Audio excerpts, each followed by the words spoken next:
Drugs ದಂಧೆ ಏನಿದೆ ಅದನ್ನ ನಿಲ್ಲಿಸೋದಕ್ಕೆ ನಾವು ಒಂದು ಘೋಷಣೆ ಮಾಡಿದ್ದೇವೆ. ಕರ್ನಾಟಕ ಅಗೇನ್ಸ್ಟ್ ಡ್ರಗ್ಸ್ ಅಂತ ಹೇಳಿ ಒಂದು ದೊಡ್ಡ ಆಂದೋಲನವನ್ನೇ ಪ್ರಾರಂಭ ಮಾಡಿದ್ದೇವೆ. ಅದರ ಪ್ರಯುಕ್ತ ಇವತ್ತು ಸಾವಿರಾರು ಕೋಟಿ ರೂಪಾಯಿ ಡ್ರಗ್ಸ್ ಅನ್ನ ಹಿಡಿದು ಸುಟ್ಟಾಕಿದ್ದೇವೆ. ಸಾವಿರಾರು ಜನಕ್ಕೆ ಕೇಸ್ ಬುಕ್ ಮಾಡಿದ್ದೇವೆ, ಅರೆಸ್ಟ್ ಮಾಡಿದ್ದೇವೆ. ಕೆಲವು ಸಂದರ್ಭದಲ್ಲಿ ಕಾಲುಗಳಿಗೆ ಗುಂಡು ಹಾಕುವಂತಹ ಪ್ರಯತ್ನ ಕೂಡ ನಮ್ಮ ಇಲಾಖೆಯವರು ಮಾಡಿದ್ದಾರೆ. ಈ ಭಾಗದಲ್ಲಿ ಕೂಡ ಡ್ರಗ್ಸ್ ದಂಧೆ ನಾವು ಮಾನಿಟರ್ ಮಾಡ್ತಾ ಇದ್ದೇವೆ. ಕೇಂದ್ರದಿಂದ, ಬೆಂಗಳೂರಿಂದಾನೇ ಮಾನಿಟರ್ ಮಾಡ್ತಾ ಇದ್ದೇವೆ. ನಾನು ನೇರವಾಗಿ ಪ್ರತಿನಿತ್ಯ ಮಾಹಿತಿ ತಗೊಳ್ತೇನೆ. ಹುಬ್ಬಳ್ಳಿಯಲ್ಲಿ ಏನಾಗ್ತಾ ಇದೆ, ಧಾರವಾಡದಲ್ಲಿ ಏನಾಗ್ತದೆ, ಜಿಲ್ಲಾ ಹೆಡ್ ಕ್ವಾರ್ಟರ್ಸ್ಗಳಲ್ಲಿ ಯಾವ ರೀತಿ ನಡೀತಾ ಇದೆ ಅನ್ನೋದನ್ನ ಮಾನಿಟರ್ ಮಾಡ್ತಾ ಇದ್ದೇವೆ. ಮೊದಲಿಗಿಂತ ಕಡಿಮೆ ಆಗಿದೆ. ಬಹಳ ಕಠಿಣವಾದ ಕ್ರಮಗಳನ್ನ ತಗೊಳ್ತಾ ಇದ್ದೇವೆ. ಹುಬ್ಬಳ್ಳಿಯಲ್ಲಿ ಮೊನ್ನೆ ತಾನೇ ತಮಗೆಲ್ಲ ಗೊತ್ತಿದ್ದಾಗೆ ನೂರಾರು ಜನರನ್ನ ಉಪಯೋಗ ಮಾಡ್ತಿದ್ದವರನ್ನ ಕರ್ಕೊಂಡು ಬಂದು ಅವರಿಗೆ ಕಾನೂನು ಪ್ರಕಾರ ಕ್ರಮ ಜರುಗಿಸಿದ್ದಾರೆ.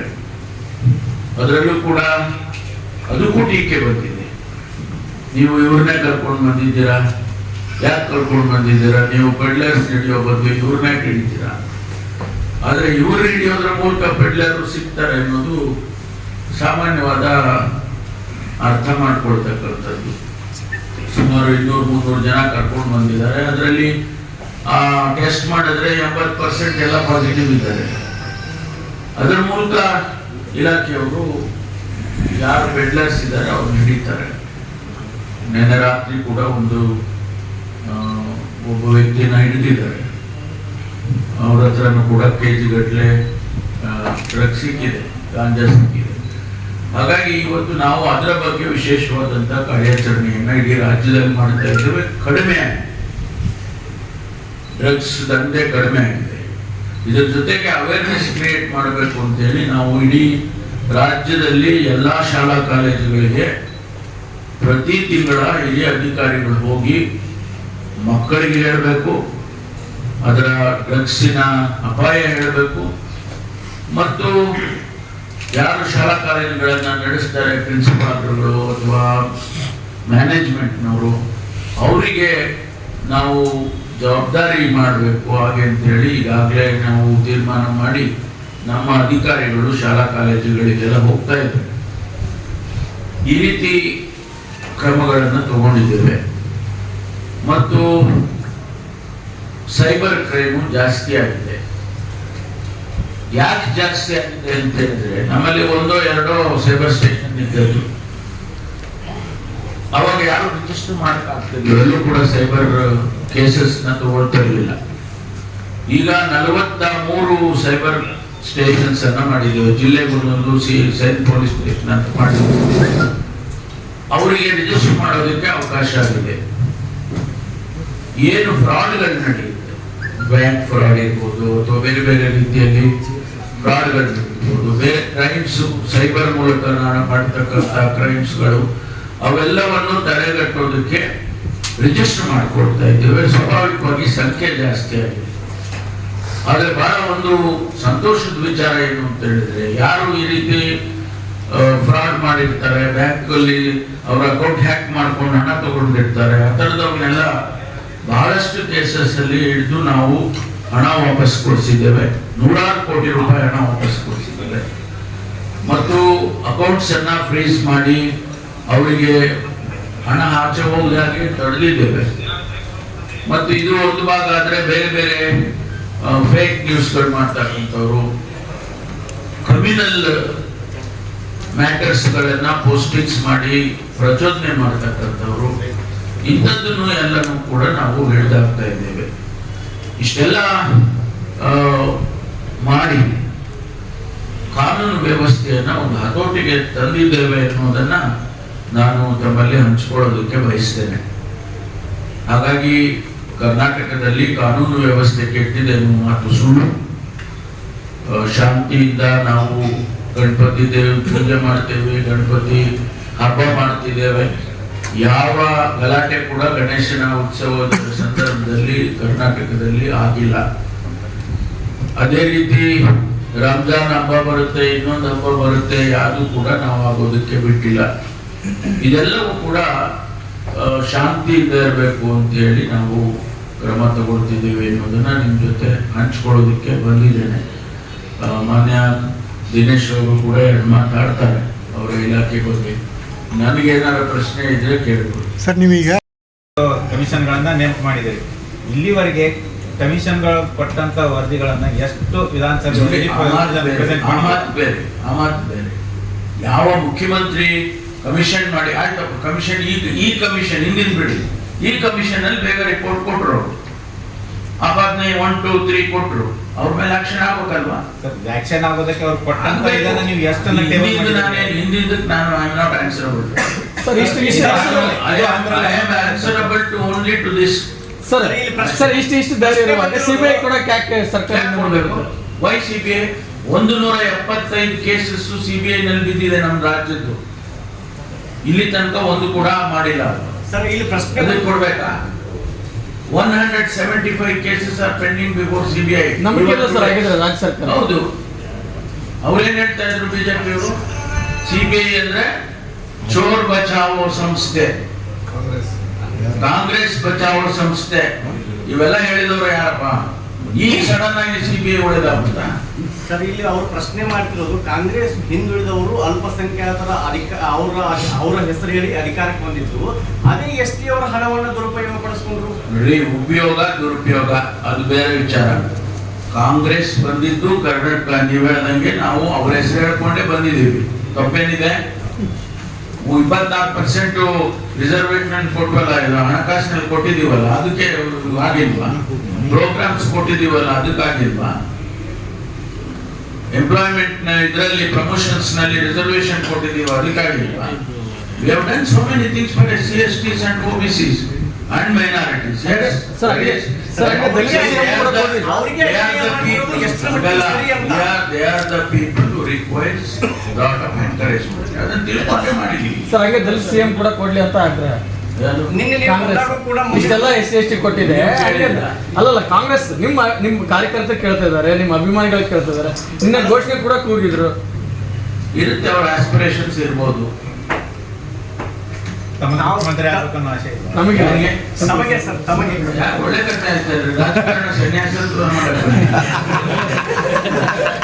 ಸನ್ಯಾಸಿಗಳನ್ನ ಬದಲಾವಣೆ ಲಕ್ಷಣಗಳಿದಾವ ಎಲ್ಲ ಇಲ್ಲ. ಅಲ್ಲ, ಸನ್ಯಾಸತ್ವ ಅಂತ ಬದಲಾವಣೆಯ ಲಕ್ಷಣಗಳಿಲ್ಲ. ಸಾಕಷ್ಟು ಚರ್ಚೆ ಆಗ್ತದೆ. ಪ್ರಸ್ತುತವಾಗಿ ಮುಖ್ಯಮಂತ್ರಿಗಳಿದ್ದಾರೆ, ನಮ್ಮ ಒಳ್ಳೆ ಆಡಳಿತವನ್ನ ಕೊಡ್ತಾ ಇದ್ದೇವೆ. ಇದೆಲ್ಲ ಬರೋದು ರಾಜಕಾರಣದಲ್ಲಿ, ಇವೆಲ್ಲ ಬರೋದು ಸ್ವಾಭಾವಿಕ. ಓಕೆ ಸರ್, ಈಗ ಇದು ಸುಮಾರು ಸೀಸ್ ಮಾಡಿದ್ದೀರಿ ಡ್ರಗ್ಸ್ನ, ಆಮೇಲೆ ಯಾರು ಸಪ್ಲೈ ಮಾಡಿದ್ರೆ ಅವ್ರ ಮೇಲೆ ಇದು. ಬಟ್ ಎಷ್ಟು ಮಂದಿ ಪೆಡ್ಲರ್ಸ್ ಮೇಲೆ ನೀವು ಆ್ಯಕ್ಷನ್ ತೊಗೊಂಡಿದ್ದೀರಿ? ನೂರಾರು ಜನ. ನಿಮಗೆ ಆಶ್ಚರ್ಯ ಆಗ್ಬೋದು, 150 ಜನ ಫಾರಿನರ್ಸ್ ಅನ್ನ ರಿಪೋರ್ಟ್ ಮಾಡಿ ಕಳೆದ 1 ವರ್ಷ. They are the main suppliers. But ಪೆಡ್ಲರ್ಸ್ನ ನೀವು ಎಷ್ಟು ಮಂದಿ ಇದು ಮಾಡಿದ್ದೀರಿ ಅಂತ? How can you trace them ಅಂತ? They are the peddlers. ಬೆಂಗಳೂರಿನಲ್ಲಿ ಒಬ್ಬೊಬ್ಬರ ಹತ್ರ ಮೊನ್ನೆ ಒಂದು ಕೇಸ್ ಹಿಡಿದ್ವಿ. ಒಬ್ಬ ವ್ಯಕ್ತಿ ನೈಜೀರಿಯಾದಿಂದ ಬಂದಿದ್ದ. ಸುಮಾರು 4 kg MDMA ಇತ್ತು, which cost about nearly 10 crores. ಆ ಥರದ್ದು ಅವನು peddler, is not user. Use ಮಾಡ್ಬೋದು, ಅವ್ನು ಗೊತ್ತಿಲ್ಲ. ಬಟ್ ಅವನು ಪೆಡ್ಲರ್, ಅವನು ಬೇರೆ ಬೇರೆಯವ್ರಿಗೆ ಕೊಡ್ತಾನೆ. ಈಗ ನಿನ್ನೆ ರಾತ್ರಿ ಇಲ್ಲಿ ಹಿಡಿದಿದ್ದಾರೆ. ಅವನು KG ಗಟ್ಟಲೆ ತಗೊಂಡು ಬಂದಿದ್ದಾನೆ. ಅವನು ಸಪ್ಲೈ ಮಾಡೋ, ಅವನು ಎಲ್ಲಿಂದನೋ ತಗೊಂಡು ಬರ್ತಾನೆ, ಬಾಂಬೆಯಿಂದ ತರ್ತಾನೋ, ಮತ್ತೊಂದರಿಂದ ಬರ್ತಾನೋ, ಬಂದು ಇಲ್ಲಿ ಸಪ್ಲೈ ಮಾಡಿ. ಇದು ಪೆಡ್ಲರ್. ಸೊ ಅಂಥವ್ರನ್ನ 100 ಜನ ಹಿಡಿದಿದ್ದೀವಿ. ಆಮೇಲೆ ತಪ್ಪಿಸ್ಕೊಂಡು ಹೋಗುವಂಥ ಸಂದರ್ಭದಲ್ಲಿ ಅವ್ನ ಕಾಲಿಗೆ ಗುಂಡು ಹೊಡೆದಿದ್ದಾರೆ. ಇಂಥ ಪ್ರಕರಣಗಳು ಬಹಳಷ್ಟಿದೆ. ಸರ್, ನೀತಿ ಹಿಡಿದವನ ಹತ್ರ ಲಕ್ಷ ಕೋಟಿ ನೇರ ಕರೋಡ ಗಂಟಲೆ ದುಡ್ಡು ಸಿಕ್ಕಿದೆ. ಅದು ಎಲ್ಲಿಂದ ದುಡ್ಡು ಮನಿ ಟ್ರಯಲ್ ಮಾಡ್ತಾರೆ. ದುಡ್ಡು ಅವನು ಮಾರಾಟ ಮಾಡಿ ದುಡ್ಡು ಗಳಿಸಿರ್ತಾನೆ. ಸ್ವಾಭಾವಿಕವಾಗಿ ಅವನ ಹತ್ರ ದುಡ್ಡು ಇರುತ್ತೆ, ಅದನ್ನು ಹಿಡಿದಿದ್ದಾರೆ. ಆಯ್ತಾ? ಅದನ್ನ ಆನಂತರ ನಾವು ಅವನ್ನ ಟ್ರಯಲ್ ಮಾಡ್ತೀವಲ್ಲ. ಸರ್ ಈಗ ಸಿಕ್ಕಿದ್ದೆಲ್ಲ ಮುಖ್ಯವಾಗಿ ರಾಜಸ್ಥಾನದ ಮೂಲಕ ಜಾಸ್ತಿ ಇದಾಗ್ತದೆ. ಎಲ್ಲಿಂದನಾದ್ರೂ ಬರ್ಲಿ ಅಂದ್ರೆ ನಾವು ಅಲ್ಲಿಗೆ ಹೋಗ್ತೀವಿ. ಸರ್ ಈಗ ಅವನ ಮೂಲಕ್ಕೆ ಹೋಗ್ತೀವಿ ನಾವು. ಸರ್ ಒಂದು ಎಕ್ಸಾಂಪಲ್, ಒಂದು 2 ತಿಂಗಳು 3 ತಿಂಗಳ ಹಿಂದೆ ವೈಜಾಗ್ ಅಲ್ಲಿ ವಿಶಾಖಪಟ್ಟಣಂನಿಂದ 1500 kg ತಗೊಂಡ್ರು ಗಾಂಜಾ. ಅಲ್ಲಿಗೆ ಹೋಗಿಟ್ಕೊಂಡು ಸರ್ ಈಗ We don't spare anybody. ಎಲ್ಲಿಂದ ಅವರ ಮೂಲ ಇರುತ್ತೆ ಅಲ್ಲಿಗೆ ಹೋಗ್ತೀವಿ. ಸರ್ ಸಿದ್ದರಾಮಯ್ಯ ಅವರು ಏನ್ ಹೇಳಿದ್ದಾರೆ, SC/ST ಏನಾದ್ರು ನಿಮ್ಗೆ ಫಂಡದ್ದು ಏನಾದ್ರು ಉದಾಹರಣೆ ಬೇಕಂದ್ರೆ ಕರ್ನಾಟಕಕ್ಕೆ ಹೋಗಿ ನೋಡಿ ಏನದು ಯುಟಿಲೈಸ್ ಆಗ್ತಾ ಇದೆ ಅನ್ನೋದನ್ನ ಆಪಾದನೆ ಮಾಡಿ. ನೋಡಿ, ಅವರ ರಾಜ್ಯಗಳಲ್ಲಿ, ಅವರ ಆಡಳಿತಗಳಿರ್ತಕ್ಕಂಥ ರಾಜ್ಯಗಳಲ್ಲಿ ಅವರು ನಿನ್ನೆ ಹೇಳಿಕೆ ಕೊಟ್ಟಿದ್ದಾರೆ. 9,000 ಕೋಟಿ 9,900 ಕೋಟಿ ರೂಪಾಯಿ SC/STಗೆ ಇಟ್ಟಿದ್ದ ಹಣ 4,300 ಕೋಟಿ ರೂಪಾಯಿಗಳನ್ನ ಡೈವರ್ಟ್ ಮಾಡಿದ್ದಾರೆ ಅಂತ ದೊಡ್ಡ ಆಪಾದನೆ ಮಾಡಿದ್ದಾರೆ. Which is not true. ಯಾರು ಅವರಿಗೆ ಸ್ಟ್ಯಾಟಿಸ್ಟಿಕ್ಸ್ ಕೊಟ್ಟರು ಗೊತ್ತಿಲ್ಲ ನನಗೆ. ಒಬ್ಬ ಕೇಂದ್ರದ ಹಣಕಾಸಿನ ಸಚಿವರು ಆ ರೀತಿ ಆಪಾದನೆ ಮಾಡ್ತಾರೆ ಅಂದ್ರೆ, ಮಧ್ಯಪ್ರದೇಶದಲ್ಲಿ ರಿಲಿಜಿಯಸ್ ಇನ್ಸ್ಟಿಟ್ಯೂಷನ್ಗೆ SC/ST ಹಣವನ್ನು ಕೊಟ್ಟಿದ್ದಾರೆ. ಕೌಶೆಟ್ಗಳು ಕಟ್ಟೋದಕ್ಕೆ SC/ST ಹಣ ಕೊಟ್ಟಿದ್ದಾರೆ. ಮಧ್ಯಪ್ರದೇಶದ ಸರ್ಕಾರ ಯಾವುದು? ಇದು ನಿಮ್ಮ ತಟ್ಟೆನಲ್ಲಿ ಏನ್ ಬಿದ್ದಿದೆ ಅಂತ ನೋಡ್ಕೋಬೇಕು. ಬೇರೆ ತಟ್ಟೆನಲ್ಲಿ ನೊಣ ಬಿದ್ದಿದೆ ಅಂತ ಹೇಳೋದನ್ನ, ನಿಮ್ಮ ತಟ್ಟೆನಲ್ಲಿ ಹೆಗಣ ಬಿದ್ದಿದೆ ಅನ್ನೋದು ಗೊತ್ತಿರ್ಬೇಕಲ್ಲ ಮೊದ್ಲೇನೆ. ಅಲ್ಲ ಸರ್, ಮಧ್ಯಪ್ರದೇಶದ ಸರ್ಕಾರ ಹೆಂಗೆ SC/ST ಹಣ ಡೈವರ್ಟ್ ಮಾಡಿದ್ರು? ನಮಗೆ ಬುದ್ಧಿ ಹೇಳೋದು, ನಾವು ಯಾವುದು ಡೈವರ್ಷನ್ ಮಾಡಿರೋದಲ್ಲ, ನಾವು ಅವರಿಗೆ ಉಪಯೋಗ, ಆ ಕಾರ್ಯಕ್ರಮಗಳಿಗೆ ಉಪಯೋಗ ಮಾಡಿದ್ದೇವೆ. ಎಸ್, ನಾವು SC/ST ಜನ ಯಾರಿದ್ದಾರೆ ಆ ಜನಕ್ಕೂ ಕೂಡ ಸೇರ್ತಕ್ಕಂಥ ಹಣವನ್ನು certain percentage we have given to those programs. We have not diverted any money. ಈಗ ರಸ್ತೆ ಮಾಡ್ತಾರೆ, ಚರಂಡಿ ಮಾಡ್ತಾರೆ, SC/ST ಇರೋ ಕಾಲೋನಿನಲ್ಲಿ ಚರಂಡಿ ಮಾಡಿ, ಬರೀ SC/ST ಓಡಾಡ್ತಾರೆ, ಎಲ್ಲರೂ ಓಡಾಡ್ತಾರೆ. SC/ST is a program. ಆ ಪ್ರೋಗ್ರಾಮಿಗೆ ಕರ್ನಾಟಕದಲ್ಲಿ ಎಲ್ಲೂ ದೇಶದಲ್ಲಿ 24.1% ಹಣನ ತೆಗೆದಿಡುವಂತ ಕೆಲಸ ಮಾಡಿರ್ಲಿ. ಇವ್ರು ಮಾಡಿದ್ರ? None of the BJP governments have kept the money separately for SC/STs in the budgets. ಮಾಡಲಿಲ್ಲ, ನಾವು ಮಾಡಿದ್ವಿ. ಸಿದ್ದರಾಮಯ್ಯನವರು for the first time in the country ಹೈವೇದಲ್ಲಿ 24 ಪಾಪ್ಯುಲೇಷನ್ಗೆ ಅನುಗುಣವಾಗಿ ಕೊಡಬೇಕು ಅಂತ ಹೇಳಿ ಸಂವಿಧಾನದಲ್ಲಿ ಹೇಳಿದ್ದಾರೆ. ಅದರ ಪ್ರಕಾರ ಫಾರ್ ದಿ ಫಸ್ಟ್ ಟೈಮ್ ಕೊಟ್ಟಿದ್ದಾರೆ. ಇವತ್ತು ಆ ಹಣ ಖರ್ಚು ಮಾಡ್ತಾ ಇದ್ದೇವೆ. ಕಾಂಟ್ರಾಕ್ಟ್ಸ್ ಅಲ್ಲಿ ರಿಸರ್ವೇಶನ್ ಮಾಡಿ ಕಾಂಟ್ರಾಕ್ಟ್ ಅಲ್ಲಿ 1 ಕೋಟಿ ರೂಪಾಯಿ 50 ಲಕ್ಷ ಇದ್ದಿದ್ದು ಈಗ 2 ಕೋಟಿ ಮಾಡಿದ್ದೇವೆ. ನಾವು done program. Karnataka is a progressive state. ನಾವು ಯಾವುದನ್ನು ಕೂಡ ಹಣ ಡೈವರ್ಷನ್ ಮಾಡಿಲ್ಲ. ಸರ್ ಈಗ ಕಾನೂನು ವ್ಯವಸ್ಥೆ ವ್ಯವಸ್ಥಿತವಾಗಿದೆ. ಯಾವುದೇ ಸಂದರ್ಭದಲ್ಲೂ ಕೂಡ ನಮ್ಮ ಕೈ ಮೀರಿ ಹತೋಟಿ ಮೀರಿ ಹೋಗಿರ್ತಕ್ಕಂಥ ಸಂದರ್ಭಗಳಿಲ್ಲ. ಸ್ವಾಭಾವಿಕವಾಗಿ ಸಮಾಜದಲ್ಲಿ ಆಗ್ತಕ್ಕಂಥ ಹಿತಕರವಾದಂತಹ ಅನೇಕ ಘಟನೆಗಳು ನಡೀತಾ ಇರ್ತವೆ, ನಡೆದಿದ್ದಾವೆ. ಆದ್ರೂ ಕೂಡ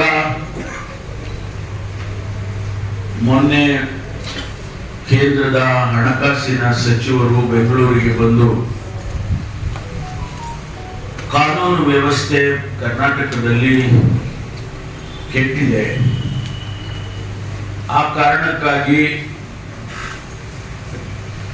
ಕೈಗಾರಿಕೋದ್ಯಮಿಗಳು ಬೆಂಗಳೂರಿಗೆ ಬರೋದನ್ನ, ಕರ್ನಾಟಕಕ್ಕೆ ಬರೋದನ್ನ ನಿಲ್ಲಿಸಿದ್ದಾರೆ ಮತ್ತು ಇರ್ತಕ್ಕಂಥವರು ಕೂಡ ಹೊರಗಡೆ ಹೋಗೋದಕ್ಕೆ ಪ್ರಾರಂಭ ಮಾಡಿದ್ದಾರೆ ಎನ್ನುವಂತ ಅತಿ ದೊಡ್ಡ ಆಪಾದನೆಯನ್ನ ಮಾಡಿದ್ದಾರೆ. ಇದು ಸತ್ಯಕ್ಕೆ ದೂರವಾಗಿರ್ತಕ್ಕಂಥದ್ದು. ಯಾವ ಕೈಗಾರಿಕೋದ್ಯಮಿ ಕೂಡ ಇಲ್ಲಿಯವರೆಗೆ ಹೊರಗಡೆ ನಾವು ಕರ್ನಾಟಕ ರಾಜ್ಯವನ್ನು ಬಿಟ್ಟು ಬೆಂಗಳೂರನ್ನು ಬಿಟ್ಟು ಹೋಗ್ತೇವೆ, ನಮ್ಮ ಇಂಡಸ್ಟ್ರಿಗಳನ್ನ ನಾವು ಇಲ್ಲಿ ಮುಚ್ತೇವೆ ಅನ್ನುವಂಥದ್ದನ್ನ ಯಾರು ನಮ್ಮ ಹತ್ರ ಹೇಳಿಲ್ಲ. ಅಂತ ಯಾವುದೇ ಉದಾಹರಣೆಗಳು ಕೂಡ ಇಲ್ಲ. ಮತ್ತು ಹೊರಗಿನಿಂದ ಹೊಸದಾಗಿ ಬರ್ತಕ್ಕಂಥವ್ರು ಆ ಪ್ಯಾರಾಮೀಟರ್ಸ್ ಅನ್ನ ಆ ಅಪಾದನೆಯನ್ನ ಯಾರು ಕೂಡ ಮಾಡಿಲ್ಲ. ಹಾಗಾಗಿ ಏನು ಶ್ರೀಮತಿ ಸೀತಾರಾಮ್ ಅವರು ಹೇಳಿದಂತ ಮಾತು ಸದ್ಯಕ್ಕೆ ದೂರವಾಗಿರ್ತಕ್ಕಂಥದ್ದು. ಅಂತಹ ಯಾವುದೇ ಕಾನೂನು ಸುವ್ಯವಸ್ಥೆ ಕೆಟ್ಟಿಲ್ಲ ಅನ್ನೋದನ್ನ ಇವತ್ತು ಒಂದು ಸ್ಪಷ್ಟೀಕರಣವನ್ನ ಇವತ್ತು ನಾನು ತಮ್ಮ ಮೂಲಕ ಇಡೀ ರಾಜ್ಯಕ್ಕೆ ಮತ್ತು ಇಡೀ ದೇಶಕ್ಕೆ ಕೊಡೋದಕ್ಕೆ ಬಯಸ್ತೇನೆ. ನಿಜ, ಇಲ್ಲಿ ಕೊಲೆಗಳಾಗಿದೆ, ಕಳ್ಳತನ ಆಗಿದೆ, ಡ್ರಗ್ಸ್ ದಂಧೆ ಇದೆ, ಇದೆಲ್ಲವೂ ನಿಜನೇ. ಆದ್ರೆ ಎಷ್ಟರ ಮಟ್ಟಿಗಾಗಿದೆ, ಏನು ನಾವು ಅಧಿಕಾರಕ್ಕೆ ಬಂದ ಮೇಲೆ ಮಾತ್ರ ಆಗಿದೆಯಾ? ನಾವು ಅಂಕಿಅಂಶಗಳನ್ನ ನೋಡಿದ್ರೆ 21, 22 ಅಥವಾ 20, 21 ಅದಕ್ಕೂ ಹಿಂದೆ ಹೋದ್ರೆ ಅಥವಾ ಊರವರು ಸರ್ ಅದೇ ಈಗೇನು ರಾಹುಲ್ ಗಾಂಧಿ ಅವ್ರ ಜಾತಿ ಬಗ್ಗೆ ಮಾತಾಡಿದ್ರೆ ಜಾತಿ ಇರ್ಲಾರ್ದವರು ಜಾತಿ ಮಾತಾಡ್ತಾ ಜಾತಿ ಇದ್ದಾರೆ. ಗಣತಿ ಅವ್ರೇನು ಹೇಳ್ತಾ ಇದ್ದಾರೆ ನೋಡಿ, ಪ್ರತಿಯೊಬ್ಬರಿಗೂ ಕೂಡ ಒಂದು ಐಡೆಂಟಿಫಿಕೇಶನ್ ಇದೆ ದೇಶದಲ್ಲಿ. ಅವ್ರಿಗೂ ಇಲ್ವಾ? ಇದೇ ಇಲ್ವಾ? ಸುಮ್ಮನೆ ಅನಾವಶ್ಯಕವಾಗಿ ಇಂಥ ಕೀಳು ಮಟ್ಟದ ಮಾತುಗಳನ್ನ ಆಡಬಾರ್ದು. They should not. ನಮ್ಮದು ಇಟ್ಸ್ ಎ ಸಿವಿಲ್ ಸೊಸೈಟಿ. ಹೆಂಗಿದೆ ಅಂದ್ರೆ ಪ್ರೋಗ್ರೆಸಿವ್ ಸೊಸೈಟಿ. ನಾವು ಎಲ್ಲ ಈ ತರ ಮಾತಾಡ್ಕೊಳ್ತಾ ಹೋದ್ರೆ ಏನಾಗುತ್ತೆ? ಒಬ್ಬ ಸಂಸದರಾಗಿ ಆ ರೀತಿ ಮಾತಾಡ್ಬೋದಾ? ಎಲ್ಲೋ ಒಂದ್ ಕಡೆ ನಮ್ಗೊಂದಿಷ್ಟು ಕಟಾಫ್ ಇರುತ್ತೆ. ಏನಂದ್ರೆ ಅದೇ ಮಾತಾಡಕ್ ಅಸೆಂಬ್ಲಿ ಒಳಗೆ ನಾವುಗಳು ಕೂಡ ಅಸೆಂಬ್ಲಿನಲ್ಲಿ ಏನಂದ್ರೆ ಅದೇ ಮಾತಾಡಕ್ಕಾಗುತ್ತೆ. ಮಾತಾಡಿದ್ರೆ ಸರಿಯಪ್ಪ, ಇವನ್ ಸರಿ ಇಲ್ಲ ಆನಂತರ ಪ್ರಚಾರಕ್ಕಾಗಿ ಮಾತಾಡ್ತಾರ ಅವ್ರ ಹಂಗೆಲ್ಲ ಅಂತ ಏನಾದ್ರು ಇರ್ಬೋದು. ಅಲ್ಲ ಇವರು just to score a point ಏನೋ ಮಾತಾಡ್ಬೋದು ಹಂಗೆ ಅವರು. ಅಲ್ಲ ಸರ್, ರಾಹುಲ್ ಅವರು ಪ್ರಚಾರಕ್ಕಾಗಿ ಮಾತಾಡ್ತಾರೆ. ಅವರು ಏನೋ ಇವ್ರು ಮಾತಾಡೋದೇನು? ಇವ್ರು ಯಾವ್ದಕ್ಕಾಗಿ ಮಾತಾಡ್ತಾರೆ? ಅನುರಾಗ್ ಠಾಕೂರ್ ಅದಕ್ಕಾಗಿ ಮಾತಾಡಿದ್ರು. ಭಾರತೀಯ ಜನತಾ ಪಾರ್ಟಿ ಮುಖಂಡರುಗಳು ಅನೇಕ ಜನ ಏನಕ್ಕೆ ಮಾತಾಡಿದ್ರು? ಅವರು ಪ್ರಚಾರಕ್ಕೆ ಅಲ್ವಾ ಮಾತಾಡಿದ್ರು? ತಮ್ಮ ಇಲಾಖೆಯಲ್ಲಿ ಏನು ಫೆಬ್ರವರಿಯಲ್ಲಿ ಆದೇಶ ಹೊರಡಿಸಿದ್ರಿ ಸರ್, 2 ವರ್ಷ ಕಡ್ಡಾಯವಾಗಿ ಏನೋ ಇರುವಂಥದ್ದು. ಅದು ಈಗ ಮುಂದೆ ವರ್ಗಾವಣೆ ಆಗೋರಿಗೆ ಅಥವಾ ಹಿಂದಿರುವಂತ ಆಫೀಸರ್ ಹಿಂದಿಂದೆಲ್ಲ ಯಾಕೆ? ಪ್ರಾಸ್ಪೆಕ್ಟಿವ್ ಇರಲಿ. ಯಾವುದೇ ಕಾನೂನು ಮಾಡಿದ್ರೆ ಅದು ಪ್ರಾಸ್ಪೆಕ್ಟಿವ್ ಆಗಿರುತ್ತೆ. ಅನ್ಲೆಸ್ ನಾವು ಡೇಟ್ ಮೆನ್ಷನ್ ಮಾಡಿದ್ರೆ ಅಲ್ಲಿಂದ ಅಂತ ಮಾಡ್ತಾರೆ. ಈಗ ಮುಂದೆ ಮಾಡ್ತೀವಿ. ನಿನ್ನೆ ಸಿದ್ದರಾಮಯ್ಯ ಅವರು ದೆಹಲಿಗೆ ಹೋಗಿದ್ರಲ್ಲ, ಮೂಡಾ ಮತ್ತು ವಾಲ್ಮೀಕಿ ಹಗರಣದಲ್ಲಿ ಹೈಕಮಾಂಡ್ ನಮ್ಮನ್ನ ರೆಸ್ಕ್ಯೂ ಮಾಡ್ಬೇಕಂತ ಕೇಳ್ಕೊಂಡಿದ್ದಾರೆ ಸರ್. ನಿಮ್ಗೆ ಹೇಳಿದ್ರ? ಅವರೇ ಹೇಳಿದಾರೆ ಸರ್, ಸಿದ್ದರಾಮಯ್ಯ ಅವರೇ ಹೇಳಿದ್ದಾರೆ. ಈ ಮಾಧ್ಯಮದಲ್ಲಿ ಬಂದಿದೆ, ನೀವೇ ಬರ್ದಿದ್ದೀರ. ಹಂಗಂತ ಹೇಳಿದ್ರೆ ಅದೇ ಸತ್ಯ ಅಲ್ಲ. ಕೆಲವು ಟೈಮ್ನಲ್ಲಿ ನೀವು ಏನ್ ಮಾಡ್ತೀರ ಹೇಳಿ? ಎಸ್ ಮಾಡಿನೂ ಬರೀತೀರ ಅಲ್ವಾ? ಸರ್ ಶೇಕಡ 90% ಪ್ರಕರಣಗಳನ್ನು ಬೇಯಿಸೋದಕ್ಕಾಗಲಿಲ್ಲ. ಸೊ ಅದನ್ನ ಭಯೋತ್ಪಾದನೆ, ಸೈಬರ್ ಭಯೋತ್ಪಾದನೆ, ಹಣಕಾಸು ವ್ಯವಹಾರಕ್ಕೂ ಕೂಡ ಅಡ್ಡಿ ಆಗ್ತಾ ಇದೆ. ಇದು ನಮ್ಮ ದೇಶದಲ್ಲಿ ಅಥವಾ ನಮ್ಮ ರಾಜ್ಯದಲ್ಲಿ ಮಾತ್ರ ಸೀಮಿತವಾಗಿಲ್ಲ. Cyber crime is international. Cyber crime ಅವನೆಲ್ಲೋ ಅಲ್ಲೆಲ್ಲೋ ಇರ್ತಾನೆ. ಉದಾಹರಣೆಗೆ ನಾ ಹೇಳ್ತೀನಿ, ಈಗ ಒಂದು 2 ತಿಂಗಳ ಹಿಂದೆ ಬೆಂಗಳೂರಿಗೆ ಮೇಲ್ಗಳು ಬಂತು. ಮೇಲ್, ನಮ್ಮ ಇಲಾಖೆಗೆ ಮೇಲ್ ಬಂತು. 35 ಶಾಲೆಗಳಲ್ಲಿ ಬಾಂಬ್ಗಳಿಟ್ಟಿದ್ದೀವಿ. ಅದು ಎಲ್ಲಿಂದ ಬಂತು ಮೂಲ ಅಂತ ಹೇಳಿದ್ರೆ ಎಲ್ಲೋ ಹೊರಗಡೆ ಯಾವುದೋ ಕಂಟ್ರಿಯಿಂದ ಬಂದಿದ್ವಿ. ಟ್ರೇಸ್ ಮಾಡೋದು ಕೂಡ ಆಗ್ಲಿಲ್ಲ. ಡೆಲ್ಲಿ ಬಂತು ಮತ್ತೆ ನೆಕ್ಸ್ಟ್ ಅನದರ್ 15 days ಅಲ್ಲಿ. ಡೆಲ್ಲಿನಲ್ಲಿ ಒಂದು 550 ಶಾಲೆಗಳಿಗೆ ಬಂತು. ಇದು ಹೋಯ್ತಪ್ಪ ಅಂದ್ರೆ ಮಲೇಷಿಯಾದಲ್ಲಿ ಕೋಲಾಲಂಪುರ್ನಲ್ಲಿ ಶಾಲೆಗಳಿಗೆ ಬಂತು, ಜರ್ಮನಿಯಲ್ಲಿ ಬಂತು. How do we trace? It is international. ಏರ್ಪೋರ್ಟಿಗೂ ಬಂತು. ಅದರಿಂದ ಇದನ್ನ ನಾವು ನಿರಂತರವಾಗಿ ನಾವು ಅದನ್ನ ಅಬ್ಸರ್ವ್ ಮಾಡ್ತಾನೆ ಇರ್ತೀವಿ. ಎಲ್ಲಿ ಸಾಧ್ಯ ಆಗುತ್ತೆ ಅಲ್ಲಿ ಅವ್ರಿಗೆ ಹಿಡ್ಕೊಳ್ಳೋದು. ಅಂಜಲಿ ಕೊಲೆ ಫಾಸ್ಟ್ ಟ್ರ್ಯಾಕ್ ಕೊಡ್ತೀನಿ ಅಂದಿದ್ರು, ಅಂತರ ಸ್ಪೆಷಲ್ ಟಿಪಿ ಮಾಡ್ತೀನಿ. ಈಗಾಗಲೇ ನೇಹಾ ಪ್ರಕರಣ ಈಗಾಗಲೇ ಚಾರ್ಜ್ ಶೀಟ್ ಹಾಕಿದೆ.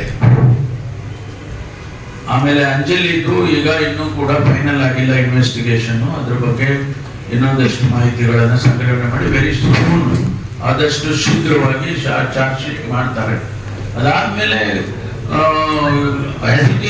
ಇಂಥ ಕೇಸ್ಗಳನ್ನೆಲ್ಲ ಶೀಘ್ರವಾಗಿ ತಗೊಳ್ಳೋದಕ್ಕೆ ಈಗಾಗಲೇ ಜುಡಿಷಿಯರಿನಲ್ಲೇನೆ ಇನ್ಸ್ಟ್ರಕ್ಷನ್ಸ್ ಇದೆ ಅವರಿಗೆ. ಇಂಥ ಕೇಸ್ಗಳನ್ನ ಬೇಗ ನೀವು ನಿರ್ಧಾರ ಮಾಡಬೇಕು ಅಂತ ಹೇಳಿ ಅವಶ್ಯಕತೆ ಬಿದ್ದರೆ ಇಫ್ ನೀಡ್ ಬಿ ಅಗೈನ್ ನಾವು ಫಾಸ್ಟ್ ಟ್ರ್ಯಾಕ್ ಕೊಡ್ತೇವೆ. ಅಲ್ಲ ಅಂದ್ರೆ ರೂಲ್ಸ್ ಮಾಡಿದ್ದಾರೆ ಸರ್. ಬಹಳಷ್ಟು ಬೇಡಿಕೆ ಇದೆ, 2 ವರ್ಷ 3 ವರ್ಷ ನಂತರ ಮಾಡಬೇಕು ವರ್ಗಾವಣೆ ಅಂತೇಳಿ. ಬಹಳ ನಿಧಾನ ಆಗಿದೆ, ಒಪ್ಕೊಳ್ತೀನಿ.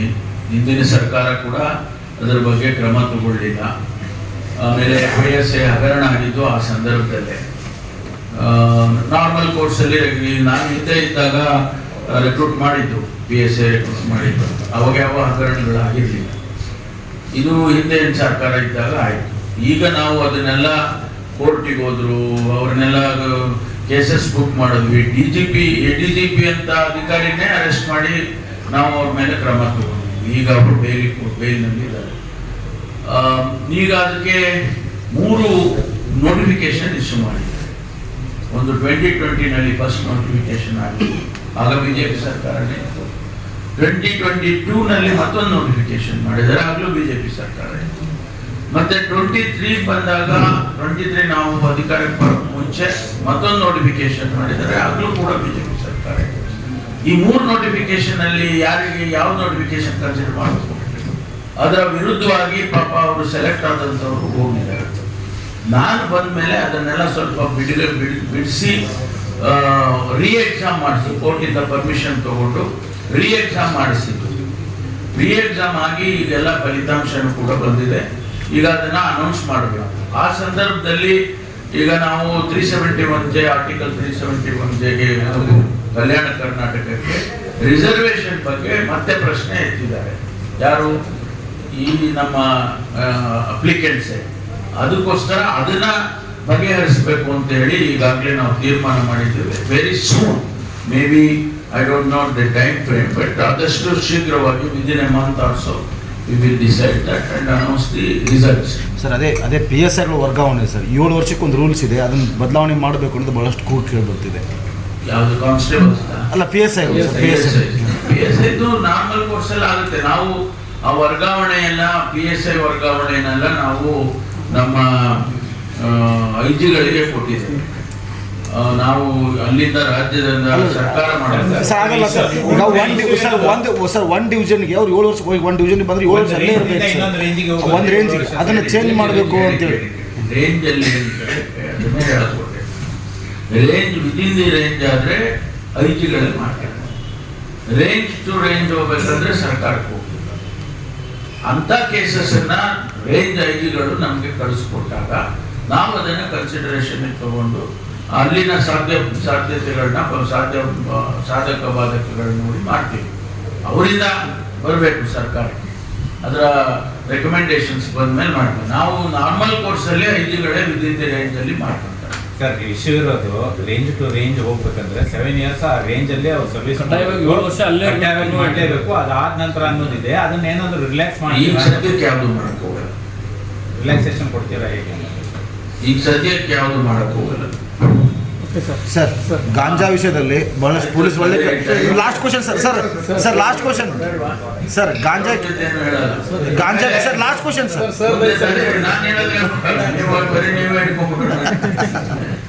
ಈಗ ನಿಮಗೆ ವಾಲ್ಮೀಕಿ ಹಗರಣ, ಮೂಢ ಹಗರಣ, ಇದರ ಬಗ್ಗೆ ಕೂಡ ನಿಮಗೆಲ್ಲ ಮಾಹಿತಿ ಇದೆ ಅಂತೇಳಿ ನಾನು ಅಂದ್ಕೊಳ್ತೇನೆ.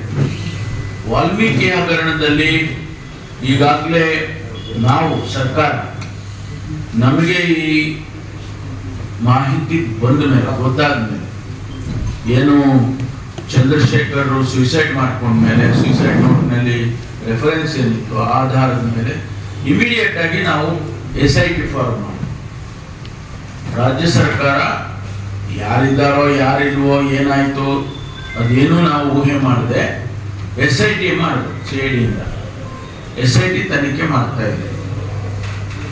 ನಂತರ ಬ್ಯಾಂಕಿನಲ್ಲಿ ವ್ಯವಹಾರಗಳಾಗಿದೆ ಅಥವಾ ಅವ್ಯವಹಾರ ಆಗಿದೆ ಅಂತೇಳಿ CBIನವರು ಅವರು ಎಂಟ್ರಿ, ಯಾಕೆಂದ್ರೆ ಬ್ಯಾಂಕಿನ ಚೇರ್ಮನ್ರು ಕಂಪ್ಲೇಂಟ್ ಕೊಟ್ಟಿದ್ದಾರೆ. ಆ ಆಧಾರದ ಮೇಲೆ CBI ಅವರು ಇನ್ವೆಸ್ಟಿಗೇಷನ್ ಮಾಡ್ತಾ ಇದ್ದಾರೆ. ಆ ನಂತರ ED ಅವರು ಫೈನಾನ್ಸಸ್ ಮನಿ ಟ್ರಯಲ್ ಮಾಡಿಕೊಂಡು ED ಅವರು ಕೂಡ ಎಂಟರ್ ಆಗಿ ED ಅವರು ಇನ್ವೆಸ್ಟಿಗೇಷನ್ ಮಾಡ್ತಿದ್ದಾರೆ. 3 ಏಜೆನ್ಸಿ ಇವತ್ತು ಇನ್ವೆಸ್ಟಿಗೇಷನ್ ಮಾಡ್ತಾ ಇದೆ. ಅದರ ವರದಿಗಳು ಬರಬೇಕು.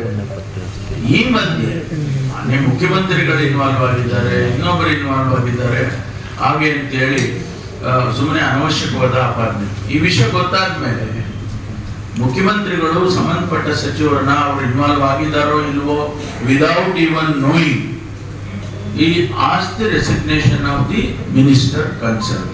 ನೋಡಪ್ಪ, ನೀನು ರಾಜೀನಾಮೆ ಕೊಟ್ಬಿಡು. ನೀನು ಅಕಸ್ಮಾತ್ ನಿನ್ನ ಮೇಲೆ ಆಪಾದನೆ ಬಂದಿದೆ ನಿಮ್ಮ ಇಲಾಖೆ ಮೇಲೆ, ಒಂದು ವೇಳೆ ನೀನೇನು ಇನ್ವಾಲ್ವ್ ಆಗಿಲ್ಲ ಅಥವಾ ನಿಂದೇನು ಇಲ್ಲ ಅದರಲ್ಲಿ ಅಂತಂದ್ರೆ ವಾಪಸ್ ನೀನನ್ನು ತಗೊಳ್ಬೋದು. ಹಿಂದೆ ಮಾನ್ಯ KJ ಜಾರ್ಜ್ ಅವರು ಹೋಮ್ ಮಿನಿಸ್ಟರ್ ಆಗಿದ್ದಾಗ ಗಣಪತಿ ವಿಚಾರದಲ್ಲಿ ಅದನ್ನ ಅವ್ರು ರಾಜೀನಾಮೆ ಕೊಟ್ಟು ಆನಂತರ ಅದಿಲ್ಲ ಅಂತ ಆದ್ಮೇಲೆ ವಾಪಸ್ ತಗೊಂಡ್ರು. ಅದೇ ರೀತಿ ನಿನಗೂ ಹಾಕ್ಬೋದು, ಅದರಿಂದ ರಾಜೀನಾಮೆ ಕೊಡು ಅಂತೇಳಿ ನಾವೆಲ್ಲ we are all party to that. ನಾವು ಆ ಡಿಸ್ಕಷನ್ಸ್ ಅಲ್ಲಿ ಅದರಿಂದ ನಾವು ರಾಜೀನಾಮೆ ತಗೊಂಡ್ರು CM.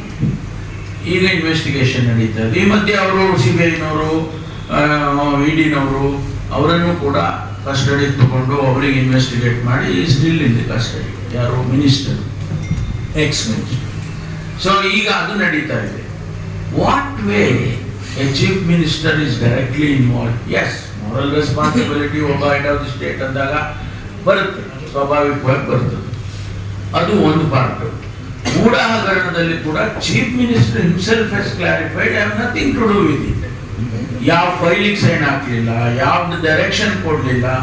ಅವರ ಶ್ರೀಮತಿ ಅವರಿಗೆ ಸರಿ ಕೊಟ್ಟಿದ್ದಾರೆ ಅಂದ್ರೆ ಅದು ಅದೇ ರೀತಿ ಹಿಂದೆ ಪದ್ಧತಿ ನಡ್ಕೊಂಡೇ ಬಂದಿದೆ. 16 ವರ್ಷ 100 ಸಾವಿರಾರು ಸೈಟ್ಗಳು ಅದೇ ರೀತಿ 50-50 ಮಾಡಿ ಕೊಟ್ಟಿದ್ದಾರೆ. ಆಲ್ಟರ್ನೇಟಿವ್ ಸೈಟ್ಸ್ ಕೊಟ್ಟಿದ್ದಾರೆ, ಅದೇ ಮೂಡ ಕೊಟ್ಟಿದೆ. ಯಾರು ಕೊಟ್ಟವರು? ಈ ಕೇಸ್ನಲ್ಲಿ ಹಿಂದೆ ಈ ಕೇಸ್ನಲ್ಲಿ ಯಾರು ಕಮಿಟಿಯಲ್ಲಿದ್ದವರು? ಯಾರು? ಅದಕ್ಕೆ ಆ ಒಂದು ಯಾರು ತರಿಸಿದಾರೆ ಅವ್ರನ್ನ ಇನ್ನೂ ಫೈಂಡ್ ಔಟ್ ಮಾಡಕ್ ಆಗ್ತಿಲ್ಲ. ಅದನ್ನ ಯಾರು ವಿರೋಧ ಮಾಡಿದಾರೆ ಅವ್ರನ್ನ ಕರೆದು ಪೊಲೀಸ್ ಸ್ಟೇಷನ್ ಅವನೇ ಇದ್ದಾನಲ್ಲ, I don't know the name exactly. ಅವನೇ ಇದ್ದಾನೆ. ಅವನನ್ನು ಕೂಡ ಅವರು ಇನ್ವೆಸ್ಟಿಗೇಟ್ ಮಾಡುವಾಗ ಅವನನ್ನು ಕೂಡ ಕೇಳಿದ್ದಾರೆ, ಎಲ್ಲಿಂದ ತಂದೆಪ್ಪ? ಅವನು ಸಿಕ್ಕಿದಾನೆ, ಇದಾನಲ್ಲ. ಅವನು ಬಿಟ್ಟು ಅವ್ರು ಬೇರೆಯವ್ರನ್ನ ಮಾಡಿರೋದಲ್ಲ. ಪುನೀತ್ ಕರಳನ್ನ ಸುಮ್ಮನೆ ಟಾರ್ಚರ್ ಮಾಡ್ತಿದಾರೆ ಪೊಲೀಸರು. ಟಾರ್ಚರ್ ಮಾಡೋದಿಲ್ಲ. ಅವ್ರು ಹೋಗಿ ಅಲ್ಲಿ ಗಲಾಟೆ ಮಾಡಿದ್ರು, ಆಯ್ತಾ, ಅಲ್ಲಿ ಶಾಂತಿ ಭಂಗ ಮಾಡಿದ್ರು. ಆಗ ನಾವು ಮಾಂಸ ಯಾರು ತಂದಿದ್ರು ಅವನ್ನ ಹಿಡಿದು ಅದು ಪರೀಕ್ಷೆಗೆ ಕಳಿಸಿದ್ರು. ಪರೀಕ್ಷೆನಲ್ಲೇ ಅದು ನಾಯಿ ಮಾಂಸ ಅಂತ ಇಲ್ಲ ಅಂತ ಬಂತು, ಮೇಕೆ ಮಾಂಸ ಅಂತ ಬಂತು. ಅದಕ್ಕೆ ಏನ್ ಮಾಡ್ಬೇಕು? ಅಲ್ಲ ಸರ್, ಕಳಪೆ ಮಟ್ಟದ್ದು ಅಲ್ಲಿಂದ ಆಹಾರ ಎಕ್ಸ್ಪೋರ್ಟ್ ಇಷ್ಟು ದಿನ ಯಾಕೆ ಪ್ರಶ್ನೆ ಅಲ್ಲ. ಕಳಪೆ ಬಿಡಿ, ನೀವು ಹೇಳಿದಂಗೆ ಹೌದು, ಅವ್ರು ಬರ್ತಾರೋ ಅವಾಗ ಸ್ಮೆಲ್ ಬರುತ್ತೆ, ಕಳಪೆ ಆಗಿದೆ ಅಂತ ಹೇಳಿದ್ರೆ ಹೋಗೋಣ. ಕಳಪೆ ಅಲ್ಲ ಅವ್ರು ಹೇಳಿದ್ದು ನಾಯಿ ಮಾಂಸ ತರ್ತಾರೆ. ಸೊ ನಾಯಿ ಮಾಂಸ ಹೌದು ಅಲ್ವೋ ಅಂತ ನಾವು ಹೆಂಗೆ ಹೇಳೋದು? ಅದಕ್ಕೆ ಲ್ಯಾಬೊರೇಟರಿ ಕಳ್ಸೋದು. ಲ್ಯಾಬೊರೇಟರಿನಲ್ಲಿ ಇಲ್ಲ, ಇದು ನಾಯಿ ಮಾಂಸ ಅಲ್ಲ, ಇದು ಮೇಕೆ ಮಾಂಸ ಅಂತ ರಿಪೋರ್ಟ್ ಕೊಟ್ಟಿದ್ದಾರೆ. ಅದಕ್ಕೋಸ್ಕರ ನಾವು ಅವರಿಗೆ ನೀವು ಯಾಕಪ್ಪ ಗಲಾಟೆ ಮಾಡಿದ್ರಿ, ನಿಮ್ಗೆ ಯಾವ ಮಾಹಿತಿ ಇತ್ತು ಅಂತ ಅವನ್ನ ಕೇಳಿದ್ದಾರೆ. ಮತ್ತು ಅವ್ರ ಮೇಲೆ ಬೇರೆ ಬೇರೆ ರೀತಿಯಲ್ಲಿ ಕೇಸಸ್ಗಳಿದ್ದಾವೆ. ಪದೇ ಪದೇ ಡಿಸ್ಟರ್ಬ್ ಮಾಡೋದು ಮತ್ತೆ ಕಮ್ಯುನಲ್ ಇದನ್ನ ಮಾಡೋದು ಅಂತೇಳಿ ಅವ್ರ ಮೇಲೆ ಕೇಸ್ಗಳಿದ್ದಾವೆ. ಅದಕ್ಕೆ ಅವ್ರನ್ನ ಪ್ರಶ್ನೆ ಮಾಡಿದ್ದಾರೆ. ಬಿಟ್ರೆ ಅವನನ್ನ ಬಿಟ್ಟು ಇವ್ರನ್ನ ತಗೊಳ್ತಾರೆ ಅನ್ನೋದೆಲ್ಲ ಸುಳ್ಳು. ನಾನು ನೀವು ಡಿಸೈಡ್ ಮಾಡಲ್ಲ, ನಾನು ಮಾಡಲ್ಲ. ಅದನ್ನ ಅವರು ಪೊಲೀಸ್ ಇಲಾಖೆಯಲ್ಲಿ ಯಾವ ರೀತಿ ಈ ಕೇಸ್ಗಳು ಮುಂದೆ ಮೂವ್ ಆಗಬೇಕು ಅನ್ನೋದ್ರ ಬಗ್ಗೆ ಅದನ್ನ ತಿಳ್ಕೊಂಡೇ ಮಾಡ್ತೀವಿ. ನಾವು ಇದು ಫಾಸ್ಟ್ ಟ್ರ್ಯಾಕಿಗೆ ಹಾಕ್ಬೇಕು, ಇದು ಸ್ಲೋ ಟ್ರ್ಯಾಕಿಗೆ ಹಾಕ್ಬೇಕು ಅಂತ ನಾವು ನಿರ್ಧಾರ ಮಾಡಲ್ಲ.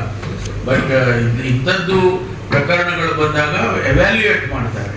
ಎವ್ಯಾಲ್ಯೂಯೇಟ್ ಮಾಡಿ ಅದನ್ನ ಅಗತ್ಯತೆ ನೋಡಿಕೊಂಡು ಫಾಸ್ಟ್ ಟ್ರ್ಯಾಕಿಗೆ ಕೊಡೋದಾ ಅಥವಾ ನಾರ್ಮಲ್ ಕೋರ್ಸ್ ಎಲ್ಲ ಆಗೋದಾ ಅಂತ ಹೇಳಿ ತೀರ್ಮಾನ ಮಾಡ್ತಾರೆ. ಫಾಸ್ಟ್ ಟ್ರ್ಯಾಕ್ ಕೊಟ್ಟೆ, ಬಟ್ ಸೈಡ್ ಟ್ರ್ಯಾಕಿಗೆ ಆಗಬಾರ್ದಂತ. ಇಲ್ಲ, ಸೈಡ್ ಟ್ರ್ಯಾಕ್ ಮಾಡಕ್ ಬಿಡಲ್ಲ ಸರ್. ಈಗ ಸರ್, ಈ ಹಿಂದೆ ನಿಮ್ಮದೇ ಸರ್ಕಾರ ಇದ್ದಾಗ ಈ PSIಗಳು 7 ಮತ್ತಷ್ಟು ಸುದ್ದಿಗಳಿಗಾಗಿ ನೋಡ್ತಾ ಇರಿ ಪಬ್ಲಿಕ್ ನ್ಯೂಸ್ 24x7. ಇದು ಸತ್ಯದ ಧ್ವನಿ.